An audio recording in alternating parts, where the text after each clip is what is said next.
Assalamualaikum warahmatullahi wabarakatuh. Kembali lagi di channel Calon Profesor. Terima kasih sudah menonton video-video untuk pemrograman Java pemula. Ini adalah video pemrograman Java part ke-10, inner class dan polimorfisme.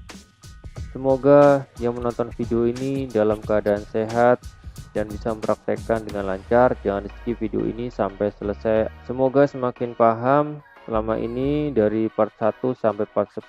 Oke, kita lanjut pembahasan dari video ini. Inner class polimorfisme. Ini adalah part 10 dari pemrograman Java untuk pemula. Kita lanjut ke materi. Inner class itu apa? Inner class adalah kelas yang dibuat di dalam kelas. Inner class ini dapat mengakses data dan metode dari kelas yang berada di bagian luarnya, meskipun data berisi private. Dan bagian private dari inner class tetap tidak dapat diakses oleh kelas di bagian luarnya. Ada 4 jenis inner class, yaitu yang pertama adalah regular inner class. Adalah inner class yang bukan statik atau metode lokal. Yang kedua, metode lokal inner class adalah inner class yang dideklarasikan di dalam metode. Yang ketiga, anonymous inner class adalah inner class yang dideklarasikan tanpa nama kelas. Staticness inner class adalah inner class dengan modifier static. Kita langsung ke contoh untuk penerapan dari inner class. Kita langsung buka aplikasi NetBeans. Oke, sekarang saya sudah buka NetBeans. Kita buat project baru, project Java application. Kita beri nama inner class. Main kelasnya kita hilangin, finish. Nah, kita sudah buat project dengan nama inner class. Seperti biasa kita buat satu buah kelas, namanya adalah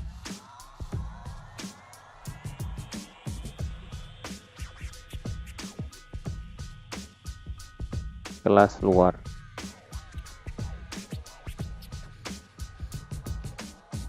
Finish.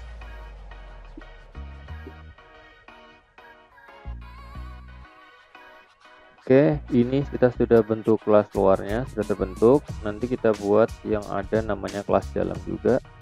Sebelumnya kita inisialisasi dari variabel menggunakan private.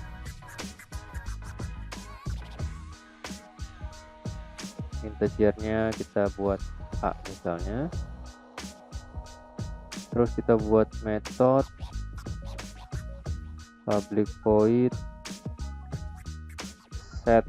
setternya set A itu adalah integer nilai.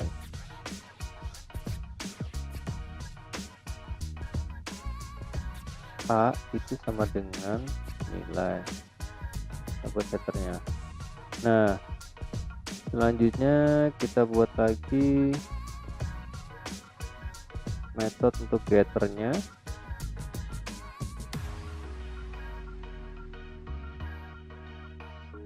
Ini kita bisa menggunakan kemarin ya, insert code menggunakan setter dan getter.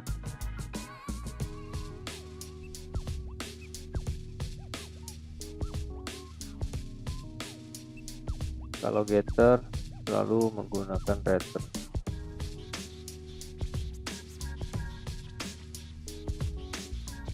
Oke, sudah. Sekarang kita membuat kelas dalam. Sini. Jadi inner class itu adalah kelas di dalam kelas ya, pengertiannya. Kita buat ini adalah kelas dalamnya. Kita buat public kelas dalam. Nah, ini adalah kelas dalam. Kelas dalam ini ada di dalam kelas luar. Kita buat juga variabelnya menggunakan private integer, misalnya x sama dengan 10 nilainya. Nah, ini tuh hanya dikenali di kelas dalam ya. Karena ada berada di kelas dalam, kita buat menjadi private. Terus kita buat metode public void show data.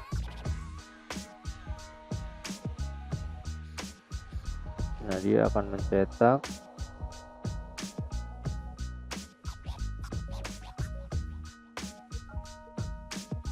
mencetak misalnya nilai A dari kelas luar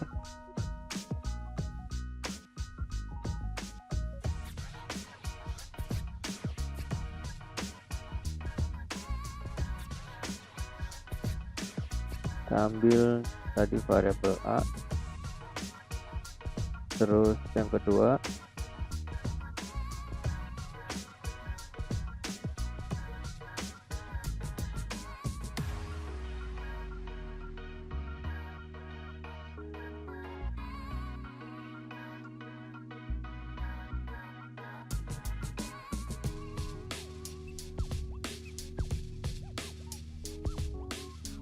ini adalah X, nilai X dari kelas dalam.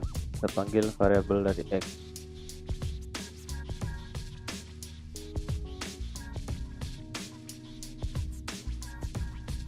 Terus kita buat metode show data.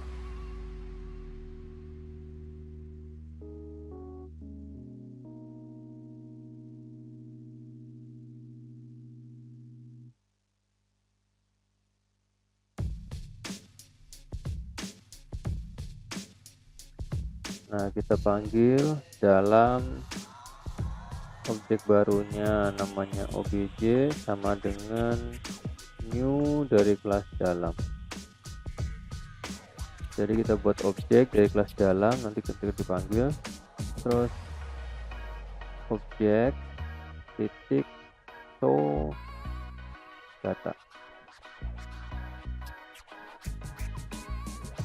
Oke, kelas luarnya sudah terbentuk. Sekarang kita buat main kelasnya untuk running project ini dengan main method. Kita buat kelas new Java class lagi dengan nama demo.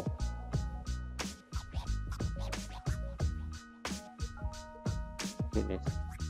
Nah, sekarang kita buat main metodenya public static void main string.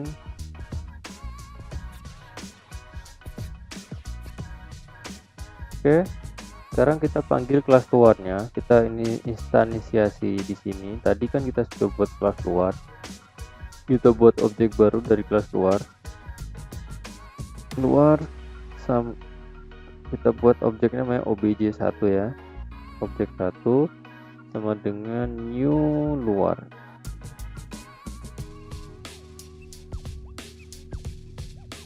Nah, kita set tadi objek 1 itu dari kelas dalam ya. Objek 1 kita panggil titik set A itu misalnya 5. Terus dari objek 1 lagi kita show data. Sudah selesai. Jadi intinya dari kelas luar ini tadi, ini ada namanya kelas luar. Nah, kelas luar ini itu adalah diawali dengan tutup buka kurung kural buka ini dan kurung kural ini. Nah, kelas dalam ini ada di dalam kelas luar. Jadi inner class itu adalah kelas yang berada di dalam kelas. Yang kelas dalam ini adalah kelas yang ada dalam kelas luar. Terus kita buat main kelasnya demo inner class. Kita panggil dari kelas luar tadi yang sudah kita buat inner class luar. Kita buat objek baru lagi namanya objek 1 sama dengan new luar. Terus dari objek 1 yang sudah kita buat dari kelas luar, kita panggil set A yang ada di kelas luar ini adalah kita buat setternya dari kelas luar set A itu kita isi dengan 5. Terus kita juga bisa panggil dari kelas dalam walaupun itu private. Objek 1, obj1 titik show data. Padahal show data itu ada di kelas dalam. Ya kan? Show data. Nah, di sini dibuat metode show data, dibuat objek baru lagi dalam obj new dalam obj titik show data. Nah, ini nanti dipanggil di kelas demo inner class obj1 show data. Kita coba run, kita save, terus kita running project, run. Oke. Nah, nilai A dari kelas luar adalah 5. Ini nilai A dari kelas luar adalah 5, nilai X dari kelas dalam adalah 10. Jadi itu adalah inner class. Jadi intinya kelas yang dibuat di dalam kelas. Nah, kelas inner class ini dapat mengakses data dan metode dari kelas yang berada di bagian luarnya. Meskipun data bersifat private. Tadi kan datanya di sini bersifat private semua. Ini private, ini pun private. Tapi bisa diakses ya dari kelas di bagian luarnya. Dan bagian private dari inner class tetap tidak dapat diakses oleh kelas di bagian luarnya. Nah, ini tidak bisa diakses oleh kelas di bagian luar.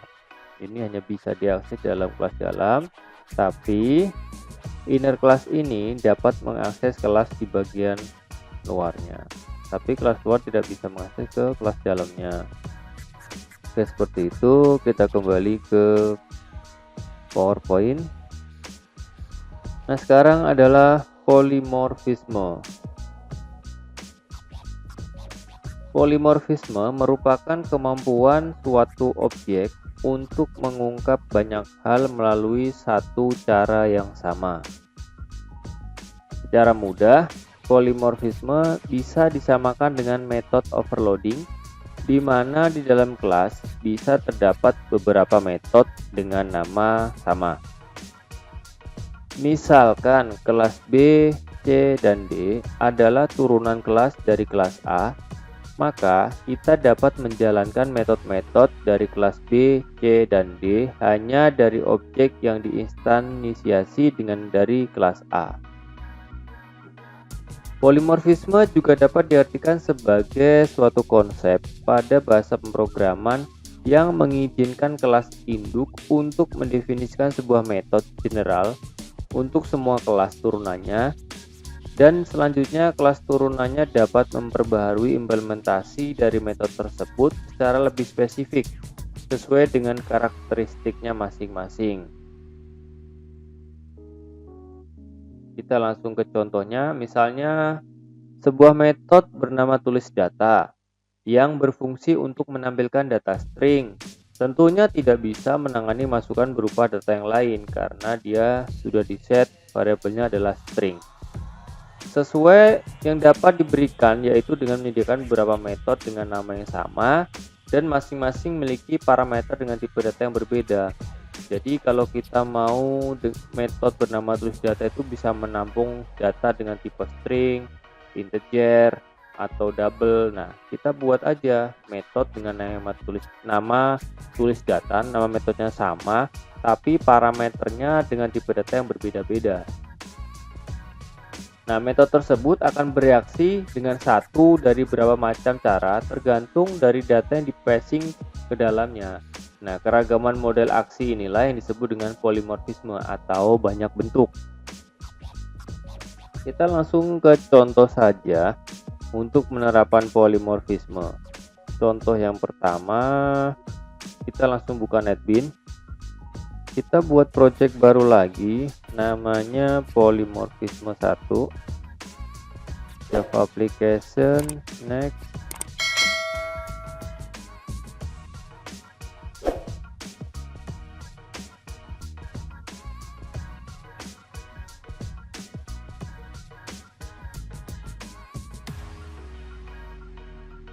Satu, finish. Oke, di sini kita buat new Java class dengan nama misalnya tampil data. Kita ingin buat tampil data atau lihat data seperti tadi, tampil data search.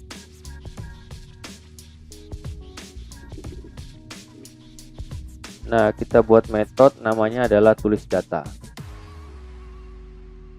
Public void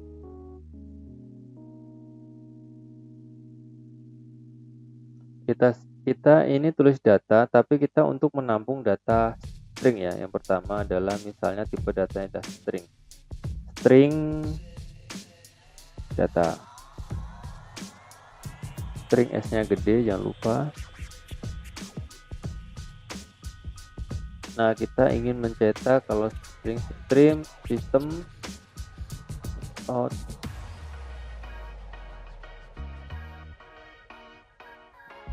ini adalah kita akan cetak data.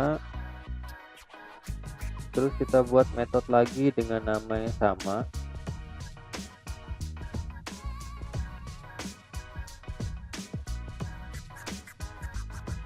Nah, metode yang kedua ini menggunakan variabel atau tipe data integer. Nama variabelnya sama. Terus kita cetak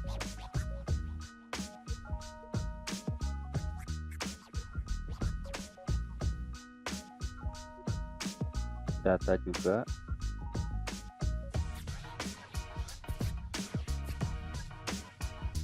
Metode yang ketiga sama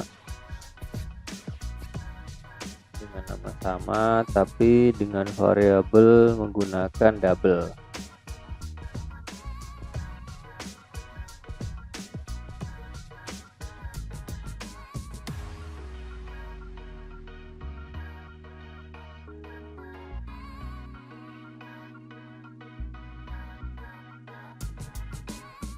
Oke, sudah. Di sini sudah ada 3 metode dengan nama sama, tulis data dengan parameter ada string, integer, dan double. Jadi metodenya namanya sama, tapi dengan parameter yang beda, nanti disesuaikan dengan apa yang akan dicetak. Jadi kalau misalnya kita buat metode dengan satu nama tulis data, ini misalnya kita hapus. Nah, ini tipe data string. Ketika kita ingin mencetak dengan tipe data integer atau tipe data double, nah itu kan tidak bisa. Makanya kita buat 3 metode dengan nama yang sama dengan parameter yang berbeda. Sekarang kita buat main kelasnya.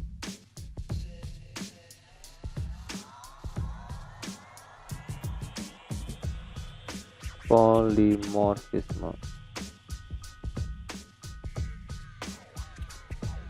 Oke, kita buat main metode.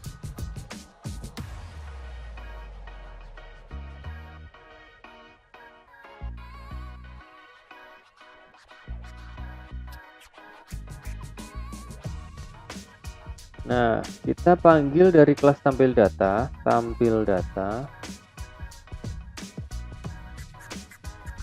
Kita buat objek baru, namanya adalah ABC sama dengan new tampil data.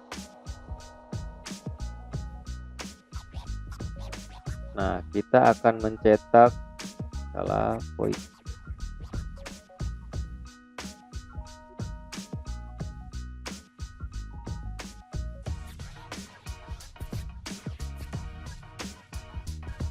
Cetak data untuk string tadi ya, string.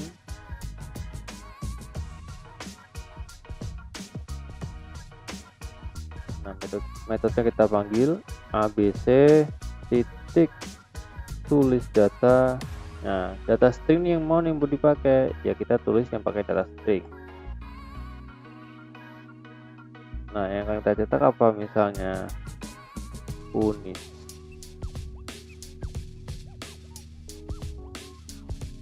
Terus yang kedua, kita untuk mencetak integer.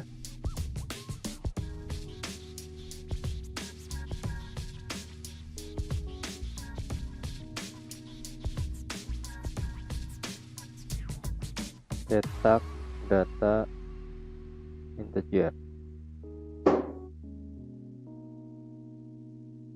Nah, kita panggil ABC titik tulis, kita pilih yang integer. Kita yang mencetak berapa, misalnya 2020. Oke, yang ketiga kita ingin mencetak tulis data double. Double itu bilangan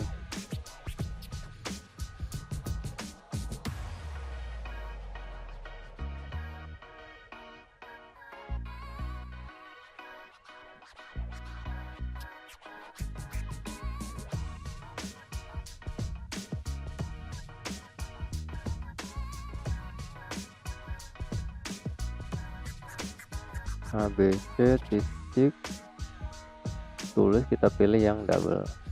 Nah, kita mencetak berapa, misalnya 25 titik 54, jadi 25,54 ya, tapi dalam tulisan menggunakan titik.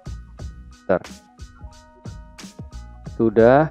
Jadi tadi kita sudah menyediakan tulis data dengan parameter tipe data yang berbeda-beda.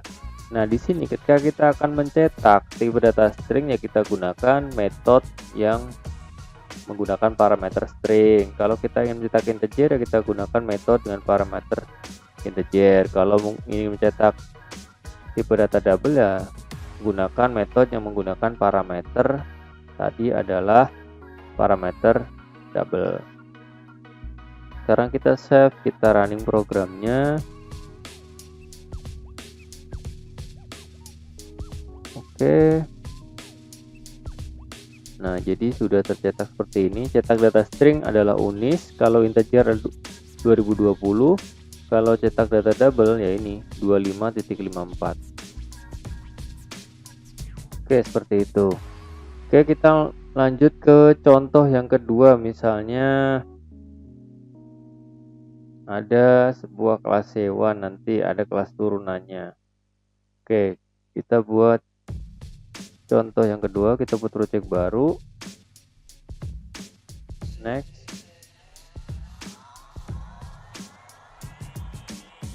Polymorphisme 2. Finish. Oke, seperti biasa kita buat Java class. Untuk kelas yang akan kita buat nanti ada kelas induk dan kelas turunannya.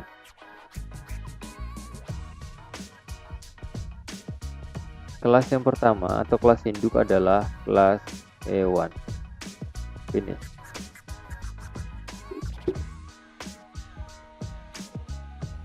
Nah, di kelas hewan ini nanti akan mencetak.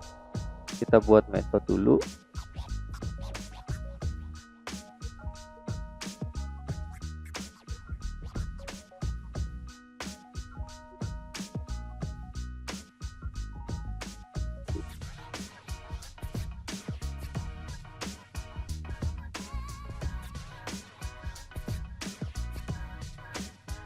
Hewan bersuara.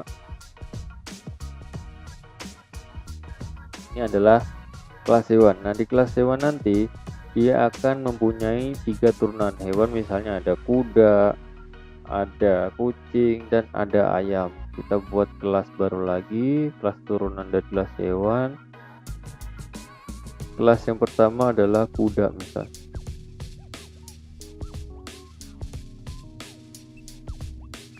Kita buat metodenya adalah metode suara, sama.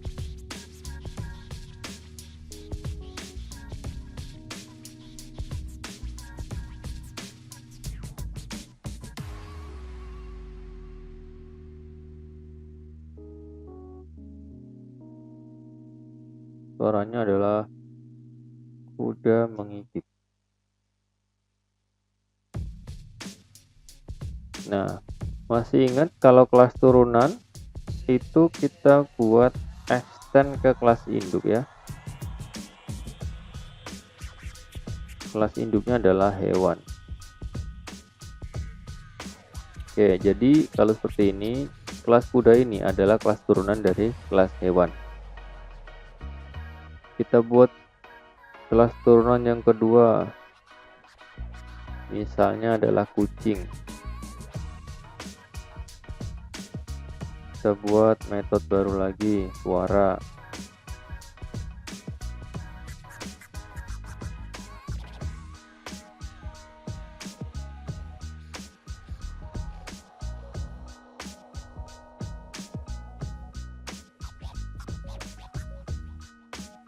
Ini adalah kucing mengeong.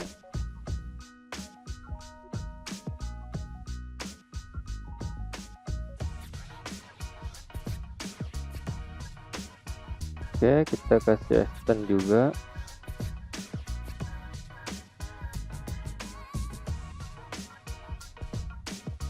Oke, kelas yang ketiga turunan adalah contohnya misalnya kelas ayam.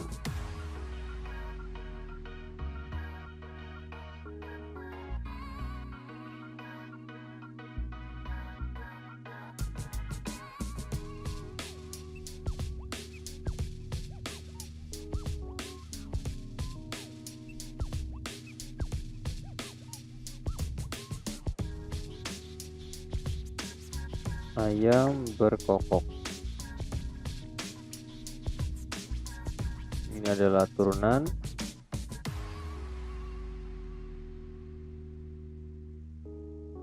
Oke, kita sudah buat 4 buah kelas. Kelas hewan adalah induknya, turunannya adalah ayam, kucing, dan kuda. Sekarang kita buat main kelasnya untuk running program. Main kelasnya adalah suara hewan.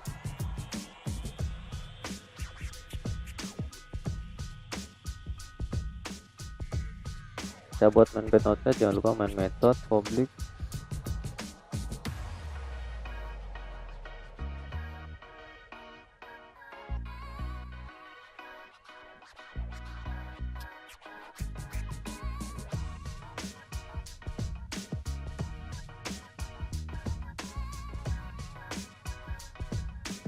Oke, kita inisiasi dari kelas hewan.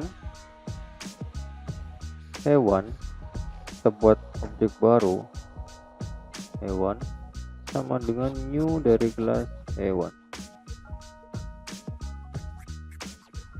Kita juga buat inisiasi dari kelas kuda sama objek barunya adalah kuda sama dengan new kuda.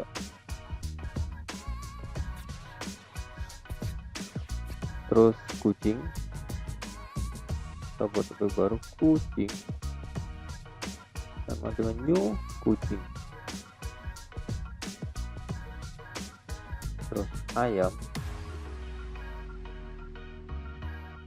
sama dengan new ayam. Nah, kita akan mencetak dari kelas hewan ini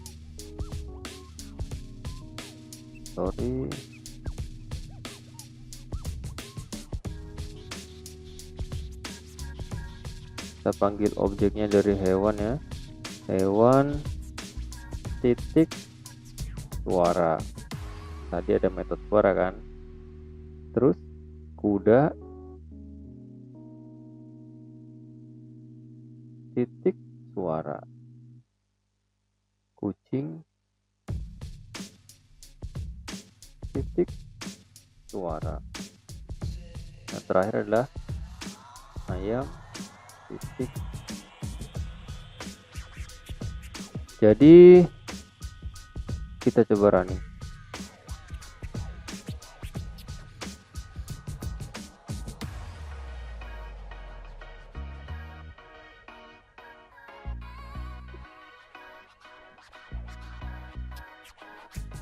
Nah, sekarang sudah running. Hewan bersuara, kuda mengicik, kucing mengeong, ayam berkokok. Nah, padahal apa? Metodenya adalah sama-sama suara. Tuh, metodenya suara semua, tapi dibedakan tadi dari masing-masing kelas. Jadi metodenya boleh sama, tapi nanti akan dipassing sesuai dengan kebutuhan dari kelas yang berbeda. Misalnya ini ada hewan suara, kuda suaranya apa, kucing suaranya apa, ayam suaranya apa. Nah, dari masing-masing kelas kuda, kucing, ayam ini kan mengeluarkan suara macam-macam. Tapi di sini di main kelasnya kita bisa inisialisasi dari hewan, kita buat objek baru hewan, kuda, objek barunya kuda. Nah, di sini tinggal mencetak atau memanggil. Oke, seperti itu. Jadi walaupun metodenya sama, sesuai dengan parameternya itu akan running.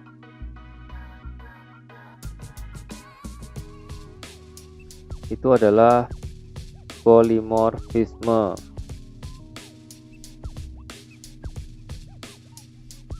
Jadi intinya metode tersebut akan bereaksi dengan satu dari beberapa macam cara tergantung dari data yang dipassing ke dalamnya. Itu keragaman model aksi ini yang disebut dengan polimorfisme atau banyak bentuk dengan metode nama sama tapi bisa menyesuaikan dengan apa yang akan dijalankan.